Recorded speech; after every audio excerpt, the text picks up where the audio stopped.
Welcome to the next class. So to analyze the structure for the flexibility approach, we need to individually find the flexibility matrices for the individual members, which are the components of a structure. So our today's title is member and actions. So that is we are focusing on a member for its own flexibility matrix. The member and actions are the couples and forces that act at the end of a member when it is considered to be isolated from the remainder of the structure. So if we have a frame,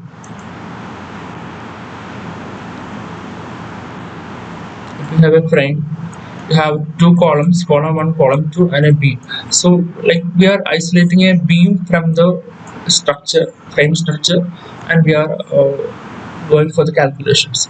So this is the beam structure AB with the moment at left side anti-clockwise, and right side we have another moment AM2, and the reaction is AM1 as action, and we have for the BC it is AM4 the moment and AM3 is the reaction, and C is the right moment. The MC is right moment. So in the above figure, the AM1, AM1 and AM2, then the AM3 and AM4 are the member end actions. It can be either the moments or it can be either the upward forces. So the upward forces and anti-clockwise moments are taken as positive. So isolating the individual members AB and BC, the bending moment just left of B is AM2, and bending moment just right of B is AM4, and shear force just left of B is AM1, and shear force just right of B is AM3. So in the above case, the member end actions are the shear force and bending moment at the ends of member AB and BC. So just again writing the same thing, AM1 and AM2 are the shear force and bending moment of the left of B. AM3 and AM4 are the shear force and bending moment to the right of B. So total reaction will be definitely is equal to the addition of this AM1 and the AM3, and the total moment will be also the algebraic addition of AM3 and AM4, which is written here.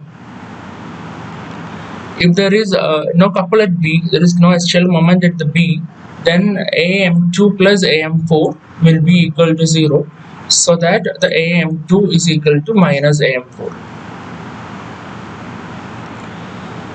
The next title is choice of member and actions for the analysis. So any of the 4 member and actions can be chosen for the analysis. Usually the n moments are chosen.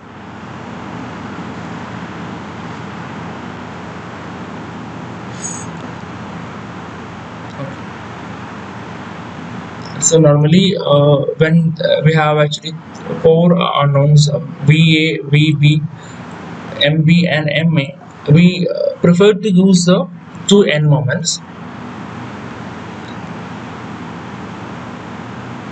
Next title is joint displacement, then the member end actions, and the support reaction. Once the redundants are found, all the joint displacements, member end actions and the support reaction can be found subsequently. But it is easier to incorporate such calculations into the basic matrix computations instead of postponing them as separate calculations. So on the flexibility method here, you know that we are applying a unit force in like can be either a vertical force, it can be a moment at the redundant points, and we are analyzing the redundance first, and then we can, after finding the major forces and the reactions, we can go for displacements and all. So it will be easier if you integrate all the unknowns like joint displacements as well as the member and actions into the matrix to find the total solution. The member oriented axis local coordinates and the structure oriented axis are known as the global coordinates. So we got um, this frame, we have a single structure which is having a global coordinate like say x, y, and z, and individually each member has got its own coordinates. They are called as the local coordinates. Next title is the flexibilities of prismatic members. Prismatic members means the member having same section throughout the length. The flexibility coefficients of a structure are calculated from the contributions of the individual members. Hence, it is useful to construct the member flexibility matrix for various type of action.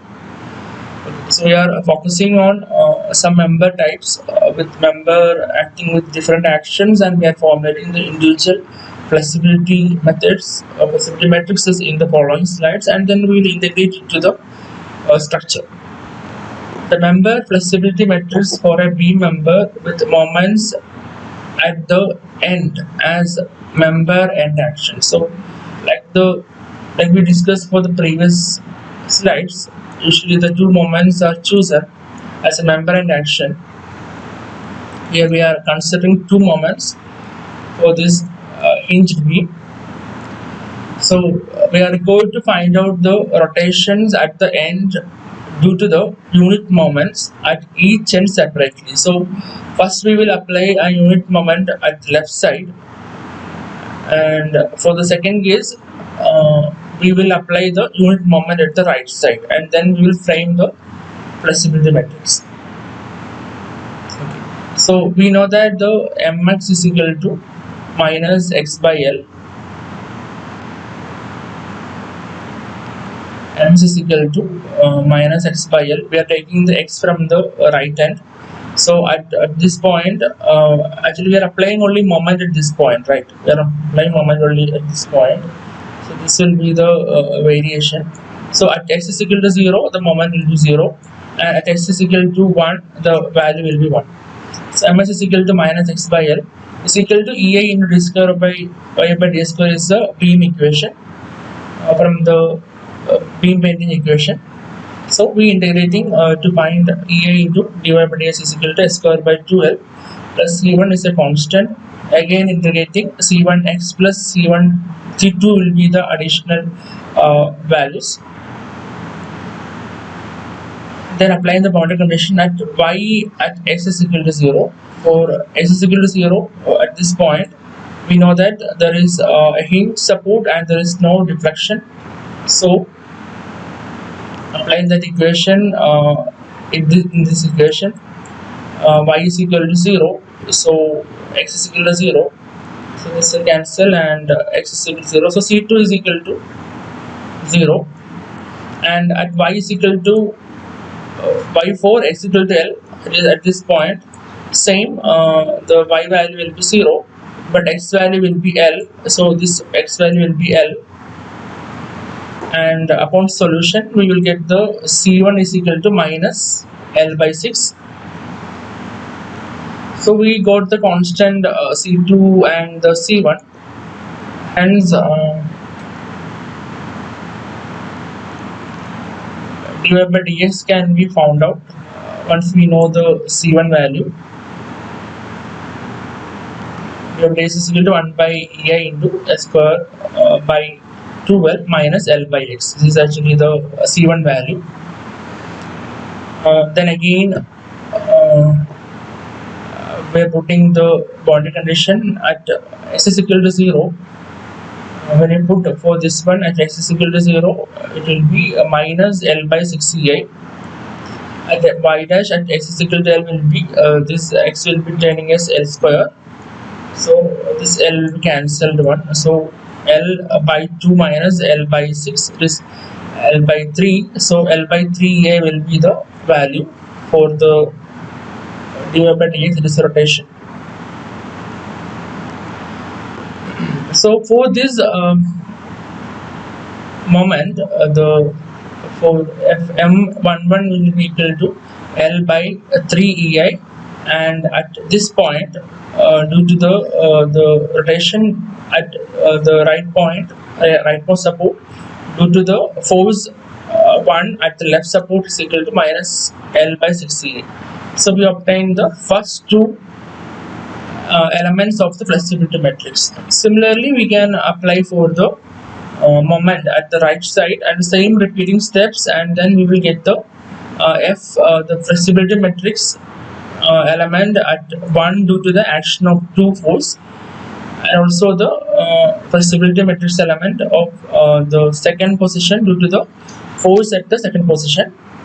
So Fmi is equal to the matrices are combined to get the flexibility matrix. Always note that the flexibility matrix will be symmetric matrix.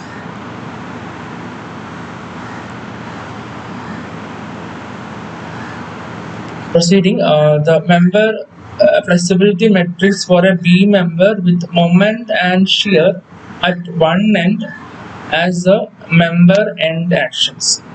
Okay, so previously we have analyzed for a hinge beam and with two unknowns.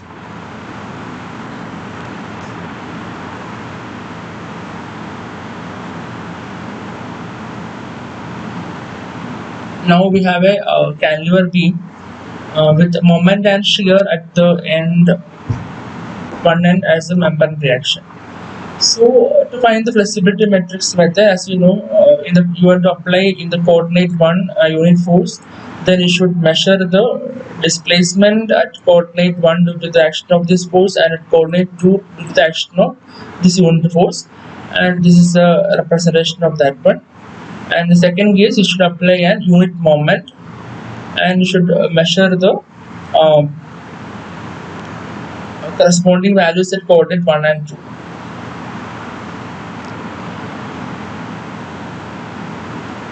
So this is already solved in the previous slide. So Fmi is equal to Fm11, Fm12, Fm21, Fm22 is equal to Lq by 3 EI, L square by 2 EI, L square by 2 EI, L by 2 EI. Note that the matrix will be a symmetric matrix.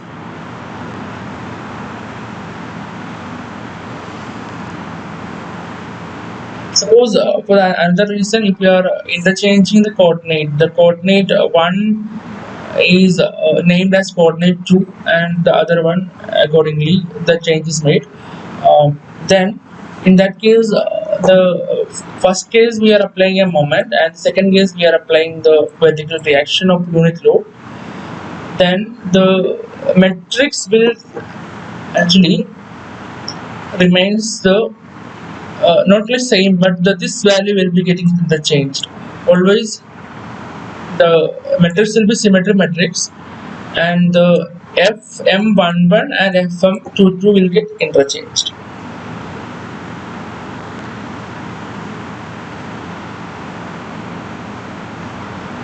So the next one is the development of the member flexibility matrix for the coordinates as shown in figure. So for this one is typically the same as this one, with a change in the direction of moment. Okay, so as for finding the flexibility method, we are applying a unit load in the first case, and we are measuring Fm11 and Fm22, and also we are applying the moment, and we are finding the Fm12 and Fm22. Also there will be change in the flexibility matrix, which will always be there as a symmetric matrix. The member flexibility matrix for few other cases. Truss member, we have Fmi is equal to L by EA.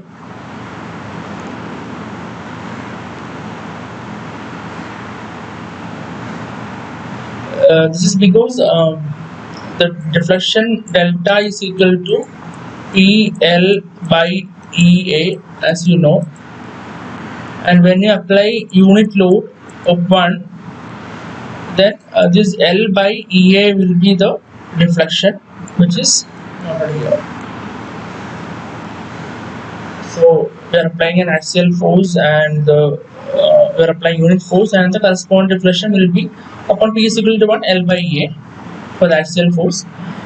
And for the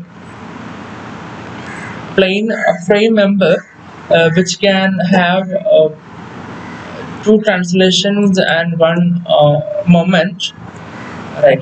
One AM. So AM1 is in the direction linear, AM2 vertical, and the AM3 is perpendicular to this plane. It is actually bending in this plane. For that one, if you want to find the flexibility matrix, you want to apply the forces individually. First, you apply the unit force in the direction of x. Then you apply the unit force in the direction of y, that is vertical. And the third one, you apply the moment. Okay, unit moment also apply for that case.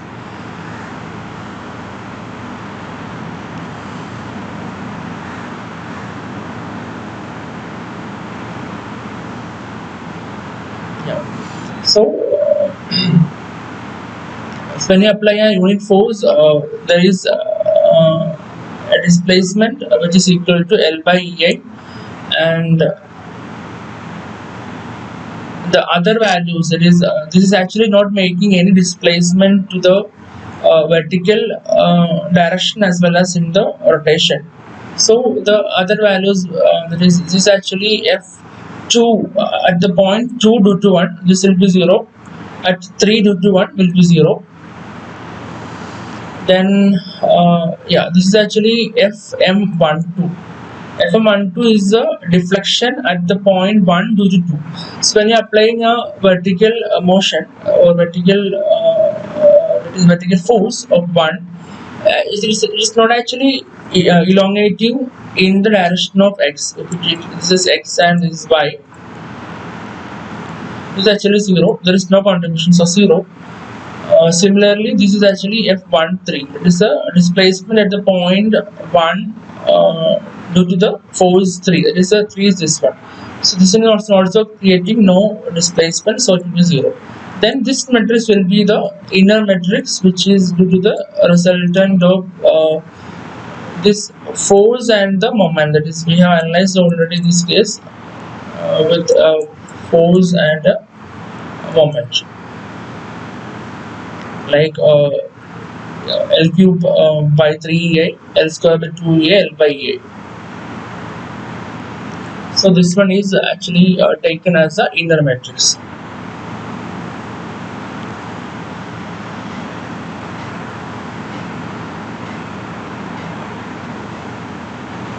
For a grid member, we have AM1.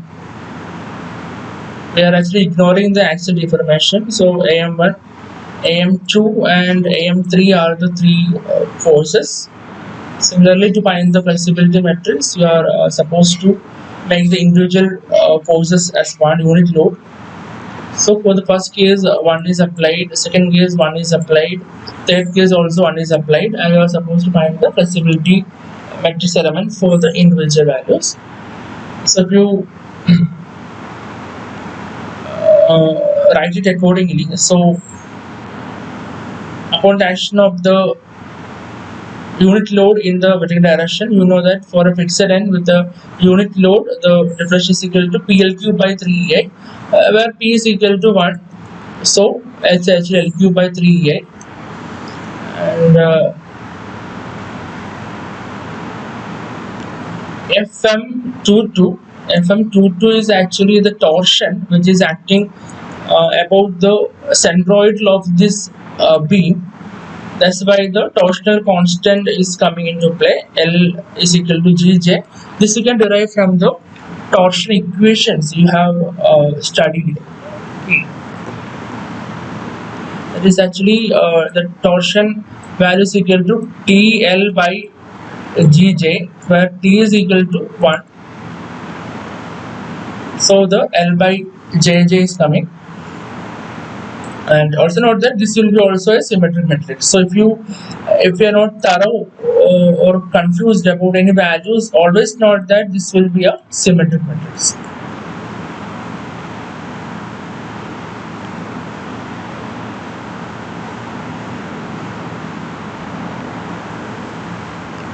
For the space frame element, you have some more additional moments. So the various actions are AM1 linear direction axial force, then AM2 vertical, AM3 is actually in this direction. So these are the three translation forces, and there are three moments. AM3, which is creating a moment like this, and AM4 will be the torsion with respect to the centroid axis of the beam member, and the AM5 will be the torsion in this direction. That is, it is trying to bend the beam like this. Okay. Okay, so you can study this one as a flexibility matrix. There will be L by EA due to the lengthwise value, that is the linear dimension force, and the matrix will be look like this, considering all the relevant displacements due to the unit forces and moments in the respective directions.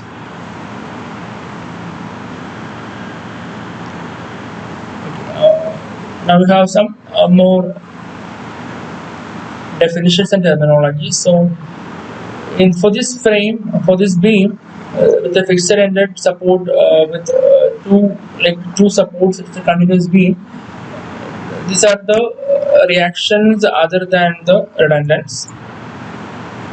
The moments and the reaction will be there for the support A, and for the support B there will be dq1 plus aq1, which is a contribution from the individual beams, and adding it up, and for the right beam it will be dq2 plus aq2.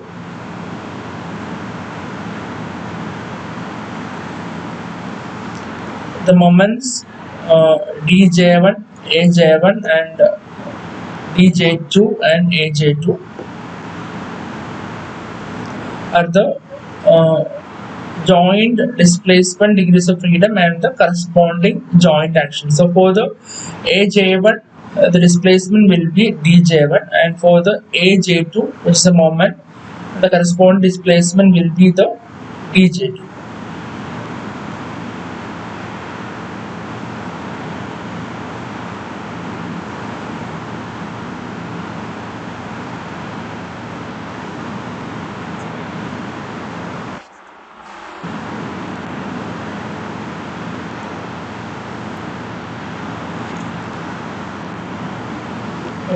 So please note that actually this is not the addition, this is the displacement at this point dq1 due to the action aq1, and here also the displacement